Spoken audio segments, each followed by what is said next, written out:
Selamat pagi, salam sejahtera bagi kita semua para pendengar Sarapan Rohani GPD Situbondo. Pagi hari ini sebelum beraktivitas kita mau untuk mendengarkan renungan kebenaran firman Tuhan.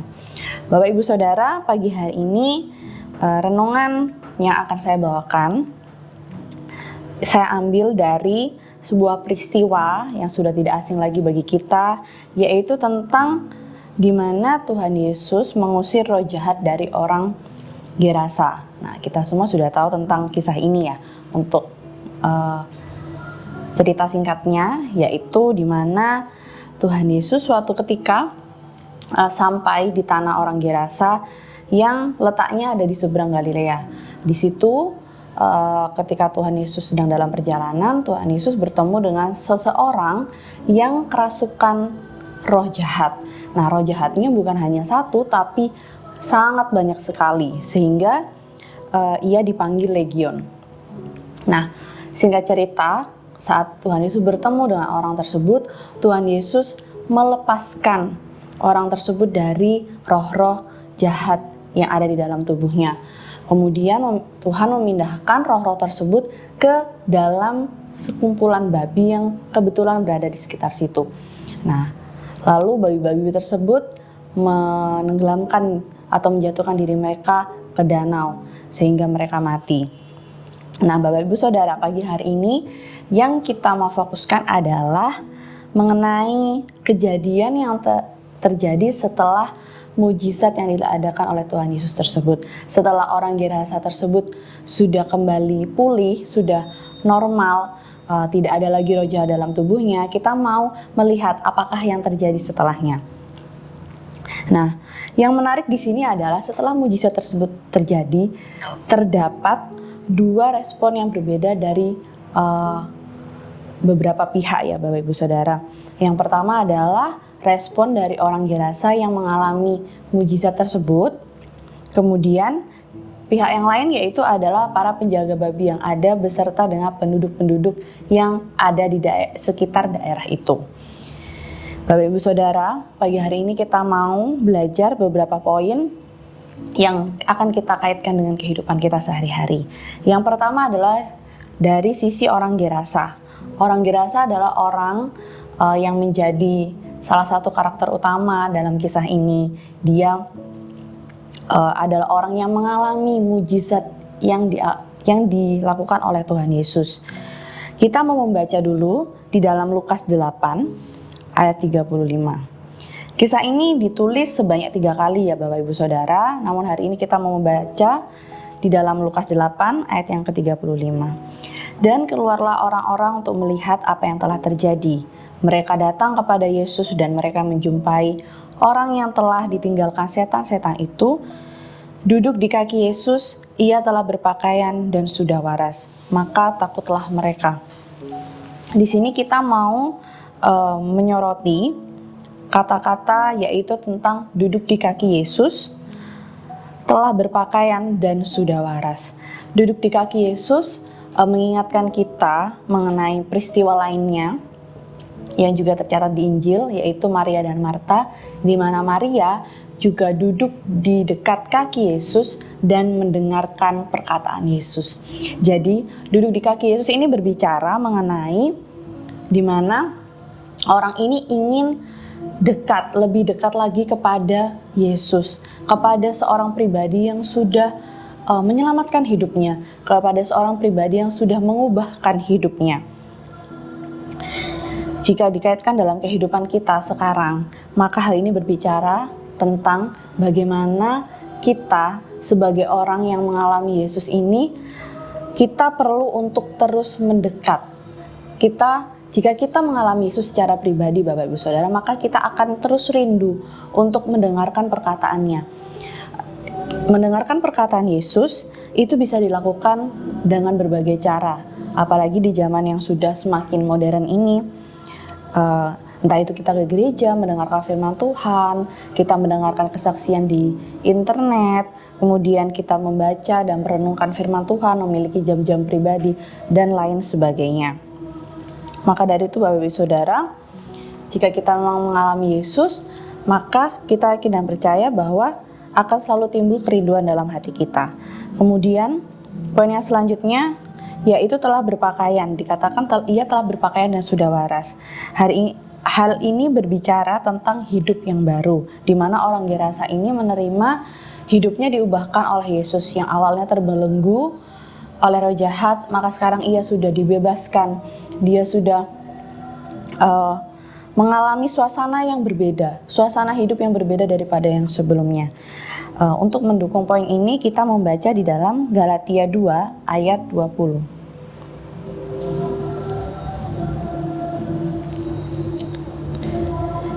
Galatia 2 ayat 20. Namun aku hidup, tetapi bukan lagi aku sendiri yang hidup, melainkan Kristus yang hidup di dalam aku. Dan hidup yang kuhidupi sekarang di dalam daging adalah hidup oleh iman dalam Anak Allah yang telah mengasihi aku dan menyerahkan dirinya untuk aku. Nah, kembali poin ini mengingatkan kita bahwa kita pun sudah dipindahkan oleh Tuhan dari gelap kepada terang. Melalui pengorbanan Tuhan Yesus di atas kayu salib, kita sudah dibebaskan dari belenggu dosa. Kita sudah dibebaskan dari bawah hukuman maut, dari roh-roh jahat yang selama ini sudah menawan hidup kita. Kita sudah dibebaskan dan kita sudah dipindahkan kepada kehidupan yang Tuhan sudah sediakan bagi kita. Nah, maka dari itu Bapak Ibu Saudara, jika kita mengalami Tuhan, maka kehidupan yang baru yang bisa kita rasakan adalah di mana ketika kita berpikir, kita berbuat, kita berkata-kata, maka semuanya akan berasal dari Roh Allah. Bukan lagi di bawah kuasa si iblis, bukan dari diri kita sendiri atau ego kita, tapi kita hidup sesuai dengan sumber kehidupan kita yang baru, yaitu Tuhan Yesus Kristus. Kemudian poin yang selanjutnya adalah di ayat 38 dan 39. Di Lukas 8 tadi, di ayat ke-38 dan 39. Dan orang yang telah ditinggalkan setan-setan itu meminta supaya ia diperkenankan menyertainya, tetapi Yesus menyuruh dia pergi. Katanya, "Pulanglah ke rumahmu dan ceritakanlah segala sesuatu yang telah diperbuat Allah atasmu." Orang itu pun pergi mengelilingi seluruh kota dan memberitahukan segala apa yang telah diperbuat Yesus atas dirinya. Nah, Bapak Ibu Saudara, melalui kehidupan orang Gerasa yang sudah diubahkan ini, kita melihat di mana dia ingin untuk mengikuti Yesus. Setelah apa yang dia alami, dia ingin dekat dengan Yesus, dia tidak ingin berpisah dengan Yesus. Tapi ternyata Yesus menyuruh dia untuk pergi dan memberikan kesaksian tentang apa yang dia alami kepada orang banyak. Nah, hal ini juga berbicara mengenai hidup kita. Ketika kita mengalami Yesus secara pribadi, maka kita pun akan menjadi saksi bagi orang lain.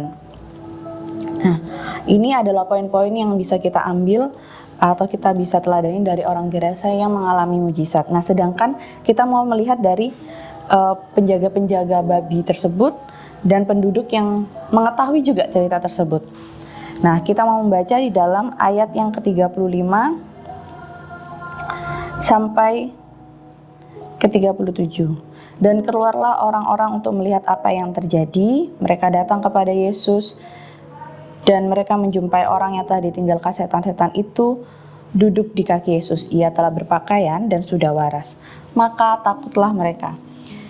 Orang-orang yang telah melihat sendiri hal itu memberitahukan kepada mereka bagaimana orang yang dirasuk setan itu telah diselamatkan. Lalu seluruh penduduk Gerasa meminta kepada Yesus supaya ia meninggalkan mereka sebab mereka sangat ketakutan. Maka naiklah ia ke dalam perahu lalu berlayar kembali. Respon yang bisa kita tangkap adalah ada rasa takut karena mereka melihat atau mendengar hal-hal yang ada di luar kemampuan mereka. Di Injil lain dikatakan ditafsirkan dengan kata-kata heran. Heran tuh bisa juga takjub ya Bapak Ibu Saudara. Kemudian mereka juga malah menyuruh Yesus pergi setelah mujizat yang ia adakan. Nah, dua poin yang bisa kita pelajari adalah pertama, penduduk-penduduk ini atau orang yang menjaga babi tersebut, mereka adalah orang yang hanya takjub dengan apa yang diperbuat Yesus. Jadi mereka hanya terpesona dengan perbuatannya, bukan dengan pribadinya. Nah, bagaimana dengan diri kita? Apakah kita hanya terpesona dengan berkat-berkat yang Tuhan berikan, dengan pertolongan yang Tuhan berikan, atau memang terhadap pribadi Yesus, pribadi Allah itu sendiri? Nah, untuk mendukung hal ini kita membaca di dalam Matius 13 ayat 14. Maka pada mereka genaplah nubuat Yesaya yang berbunyi, kamu akan mendengar dan mendengar, namun tidak mengerti, kamu akan melihat dan melihat, namun tidak menanggap. Nah, ini adalah gambaran dari orang Gerasa tadi ya, Bapak Ibu Saudara. Mereka melihat, mereka mendengar, tapi mereka tidak ingin tahu lebih lagi tentang pribadi yang membuat hal-hal yang menakjubkan itu. Sehingga ketika urusannya selesai, ya sudah. Ya, ini poin selanjutnya, yaitu mereka menyuruh Yesus pergi. Jadi mereka datang hanya ketika mereka butuh saja. Oh ya, mereka melihat bahwa orang Gerasa tersebut yang kerasukan sudah dipulihkan, sehingga mungkin jika saya jadi penduduk-penduduk itu, saya merasa, oh akhirnya tempat tinggal saya, daerah ini sudah aman, sudah tidak ada yang mengganggu lagi. Nah, setelah kebutuhan mereka terpenuhi, maka mereka menyuruh Yesus pergi. Mereka malah menyuruh Yesus pergi. Nah, kita mau membaca dulu di dalam 1 Tawarik 16 ayat 11. Carilah Tuhan dan kekuatannya, carilah wajahnya selalu. Nah, ayat ini berbanding terbalik dengan apa yang dilakukan oleh orang Gerasa tersebut. Dikatakan dalam ayat ini bahwa carilah wajahnya selalu. Bukan hanya ketika kita butuh, bukan hanya ketika kita perlu berkatnya, bukan ketika kita perlu pertolongannya saja. Terus ketika sudah ditolong, sudah diberkati, maka kita secara tidak sadar mungkin menyuruh Tuhan Yesus pergi, menyuruh Tuhan Yesus, ya nanti aja Tuhan, kalau misalnya saya butuh lagi baru saya datang kepada Tuhan. Nah, kita mau mengoreksi apakah diri kita selama ini masih seperti ini atau tidak ya Bapak Ibu Saudara. Saya yakin dan percaya bahwa kita tidak mau menjadi orang-orang yang seperti orang Gerasa ini, melupakan Yesus ketika masalah itu sudah selesai. Nah, Bapak Ibu Saudara, dari poin-poin yang sudah kita bicarakan pada pagi hari ini, dari sisi orang Gerasa yang sudah mengalami Tuhan, dari sisi penjaga atau penduduk yang hanya melihat mujizat tersebut, kita bisa melihat perbedaannya. Orang yang benar-benar mengalami Tuhan akan memiliki hidup yang benar-benar melekat di dalam Tuhan, selalu rindu untuk mencari Tuhan. Sedangkan yang hanya menonton, yang hanya mendengar, atau yang hanya datang ketika perlu saja, mereka tidak benar-benar hidup di dalam Tuhan. Dan ketika mereka tidak melihat, seakan-akan tidak melihat kebaikan Tuhan, maka mereka akan meninggalkan Tuhan. Pagi hari ini biarlah kita mau menjadi orang-orang yang ikut dalam rencananya Tuhan, benar-benar mengalami Tuhan, tidak hanya menjadi penonton, tapi menjadi orang-orang yang hidupnya diubahkan dan menerima hidup yang baru yang sudah Tuhan sediakan bagi kita semua. Sekian renungan pada pagi hari ini, biar ini menjadi kekuatan kita, menjadi semangat kita untuk kita dapat menjalani kehidupan kita sehari-hari. Terima kasih, Tuhan Yesus memberkati. Selamat pagi.